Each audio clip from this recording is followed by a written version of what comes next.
প্রতিটা ক্ষেত্রে, প্রতিটা সেকেন্ডে, প্রতিটা মিনিটে সেই নবীর সুন্নতগুলোকে বয়কট করছি, সেই নবীর আদর্শকে আমরা বয়কট করে যাচ্ছি। আপনারা দেখবেন একজন বক্তা তিনি কথার প্রসঙ্গে বলেছেন, যদি এখন নাই তবুও ভাই আমি বলতে চাই, একজন বক্তা তিনি কথার প্রসঙ্গে বলেছেন মুরব্বী মুরব্বী মানে মুরব্বী বসুন আপনি উঠবেন না।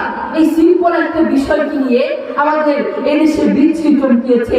শুধু এদেশে না, বাংলাদেশের বাইরেও যারা ইংলিশ বুঝে, চাইনিজ বুঝে, যারা আরবি বুঝে, তারাও দেখবেন বলবে মুরব্বী মুরব্বী সেই মুরব্বীদেরকে আপনি চেতানোর জন্য এভাবে তাদেরকে ডাকতেন, তারা আপনার দিকে তাকিয়ে হাসছে। তারা যদি আপনাকে একবার বক্তব্য দেয় আপনার পুরো লাইফ নষ্ট হয়ে যাবে, পুরো জীবন নষ্ট হয়ে যাবে। কথা বলে ঠিক কিনা? সেই মুরব্বীদের থেকে বদদোয়া নেওয়ার চেষ্টা করবেন না। আমি আমার দাদার সাথে দুষ্টামি করি, দাদুর সাথে মাঝে মাঝে দাদুকে মুরব্বী বলে ডাকি।